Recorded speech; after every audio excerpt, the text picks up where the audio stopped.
महालक्ष्मी नमो नमः। आप सभी को मेरे परिवार की तरफ से दीपावली की खूब शुभकामनाएं। आइए जानते हैं सरल पूजा विधि कैसे की जाती है। यह पूजा अपने परिवार के साथ करें, बहुत शुभ रहेगा। और साथ ही इस पूजा को करने से पहले जहां पर भी पूजन करें उस स्थान पर गंगा जल मिश्रित जल छिड़काव कर लें। यहाँ पर ऐपन या हल्दी कुमकुम से स्वास्तिक जरूर बना लीजिए, बहुत शुभ होता है। मोबाइल में ओम महालक्ष्मी नमो नमः या महालक्ष्मी के कोई भी मंत्रों का जाप आप सुंदर रूप में चलाकर छोड़ते हैं तो सुंदर घर का माहौल हो जाता है, नकारात्मक ऊर्जा का नाश होता है और सकारात्मकता जीवन में घुलती है। पूजा करते समय महिला को सुंदर स्वच्छ शास्त्रों में लिखा है आभूषणों से युक्त होना चाहिए। पुरुष जनों को भी सुंदर रूप में तैयार होना चाहिए। माता लक्ष्मी इससे आकर्षित होती हैं। अपने शरीर पर इत्र इत्यादि लगाकर सुंदर महालक्ष्मी के मंत्रों का जाप करते हुए पूजा करते समय पूर्व या उत्तर दिशा की ओर आपका मुख होना चाहिए। दीपोत्सव है, सुंदर भावना से परिवार सहित पूजन करें। सबसे पहले आपके पास जो भी मूर्ति प्रतिमा है माता लक्ष्मी गणेश जी महाराज की, उनको आप चावल या चौकी पर लाल पीला वस्त्र बिछाकर स्थापित करें। माता रानी के दाहिने तरफ छोटा सा कलश स्थापित करें। कलश मात्र स्थापित कर लेने से आप कलश के अंदर सभी देवी देवताओं का वास करवाते हैं और सुंदर रूप में यह श्रेष्ठ भी माना जाता है। इस दिन लक्ष्मी कलश स्थापित किया जाता है। इस तरह से दाहिनी तरफ एक चावल की ढेरी बनाकर पूर्ण चावल आप सभी को सुंदर अष्टदल कमल बना लेना होगा। 8 लाइनें खींचकर एक अष्टदल कमल बना लीजिए। एक आप जल का लोटा जिसके मुख पर मौली बांध लीजिए। कलश के अंदर 1 रुपए का सिक्का, 1 चुटकी हल्दी और साथ के साथ पुष्प और दूर्वा घास, यह 5 चीजें डालें। चाहे तो कमल गट्टा डाल सकते हैं, बहुत सारी चीजें इसमें डाली जा सकती है, नहीं तो मात्र 5 चीजें भी आप पर्याप्त रूप से इस कलश के अंदर डालें। कलश के ऊपर आप सभी इस तरह से मौली जो है बांधते हुए एक श्रीफल रखें, नया लेकर आए बाजार से। साथ के साथ एक पूर्ण पात्र चावल से भरा हुआ पात्र रखें और साथ ही चंदन और हल्दी कुमकुम लगी हुई 5, 11, 21 आम या अशोक के पल्लव आप यहाँ पर लगा कर रखें। और जो नारियल है उसमें आप लाल चुन्नी भी बांध सकते हैं, नहीं तो कलावा भी पर्याप्त है। ठीक है जी। अब बाजार से जितनी भी सामग्री लाए हैं स्नान का भाव करते हुए आप जल का छीटन दे। साथ के साथ आप सभी साधारण सरल तरीके से, अगर आपके पास विग्रह स्वरूप है तो उसे पंचामृत से माँ लक्ष्मी गणेश जी का आप जो है सुंदर तरीके से उससे स्नान भी करा सकते हैं। अब परिवार सहित थोड़ा सा संकल्प लीजिए, अपने इष्ट पितृ देवी देवताओं का ध्यान करें और प्रार्थना करें। हे माँ लक्ष्मी, हे सरस्वती देवी, हे गणेश जी, हे मेरे इष्ट पितृ देवी देवताओं, आज महालक्ष्मी पूजन में आपका स्वागत है। मेरे इस व्रत को जो है पूर्ण करें। ऐसी प्रार्थना करते हुए आप प्रार्थना करें, थोड़ा सा चावल और पुष्प हाथ में लेकर। ठीक है। अब एक रात्रि भर जलता हुआ इस दिन अखंड दीपक लगाया जाता है। एक नया दीपक लाकर उसमें एक रुई की या कलावा की आप बत्ती बना लीजिए जो रात भर जलते रहे, इस स्वरूप में जलाएं। और साथ के साथ दीपक का मुख पूर्व या उत्तर दिशा की ओर हो, इस बात का ध्यान रखते हुए आप या तो इसमें तिल का तेल या सरसों का तेल या घी का प्रयोग करें। पूरी रात अखंड दीप जलता है तो बहुत शुभ माना जाता है। तो सरल तरीके से इस तरह से आप पूजन करें। पूजन में जो सबसे पहले अखंड दीपक लगाया जाता है वह हमारी पूजा पाठ का साक्षी होता है और सुंदर परिणाम देने वाला होता है। तो इस तरह से आप दीप प्रज्वलित कर लीजिए, साथ के साथ धूप भी लगा लीजिए। ओम महालक्ष्मी च विद्महि विष्णुपत्नी च धीमहि तन्नो लक्ष्मी प्रचोदयात, ओम श्री गणेशाय नमः, ऐसी प्रार्थना करते हुए धूप दीप आप लगाकर अपनी पूजा परिवार के साथ शुरू करें। उसके बाद जो गणपति गजानन है, भले ही आप मिट्टी के लाए हैं या किसी भी स्वरूप में आपने स्थापित किए हैं, सबसे पहले गणेश जी को ओम श्री गणेशाय नमः कहते हुए चंदन लगाएं।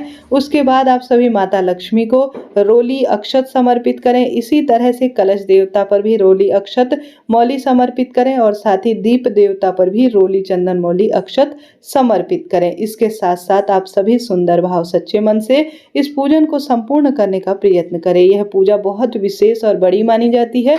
इसे भले संक्षिप्त रूप में करें या विस्तृत रूप में से करें, इच्छा आपकी है, परंतु इसका परिणाम बहुत सुंदर मिलता है। तो इस तरह से आपको यह पूजा कर लेनी है। यह पूजा का जो शुभ मुहूर्त रहने वाला है इस बार, तो आपको पंचांग का पूरा फोटो भी मैं आपको दिखाने जा रही हूँ और साथ ही पंचांग में से पढ़कर बता रही हूँ। प्रदोष काल में यह पूजा की जाती है, तो शाम को 5:50 से 8:24 के आसपास स्थिर लग्न में, वृष लग्न में आप जो है इस पूजन को करें। यही प्रदोष काल का समय है 5:50 से 8:24 तक, ठीक है।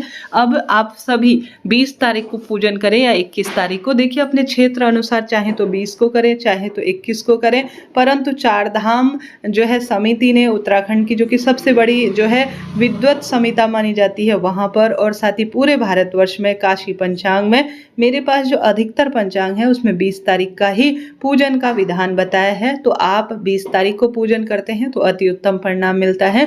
नहीं तो अपने क्षेत्र अनुसार ही आप पूजन करें। आप अपने क्षेत्र अनुसार, अपने राज्य अनुसार तो अलग हो नहीं सकते। ऐसी स्थिति में आपके यहाँ 21 को पूजन कर रहे हैं तो अपने आसपास पंडित जी से मंदिरों में पूछ कर आएं और 21 को पूजन करें, नहीं तो 20 को भी कर सकते हैं। अब आप सभी को जैसे जैसे आप स्क्रीन पर देख पा रहे हैं, मैंने कलश देवता में पुष्प समर्पित किए, गणेश जी को दुर्वा समर्पित किए, सभी देवी देवताओं को मैंने विशेष तौर पर जो हमारे पास दुर्वा है, पुष्प इत्यादि है, यज्ञोपवीत है, वस्त्र रूपी कलावा है, इत्र है, सभी चीजें समर्पित की। यह माता लक्ष्मी गणेश जी को प्रिय है।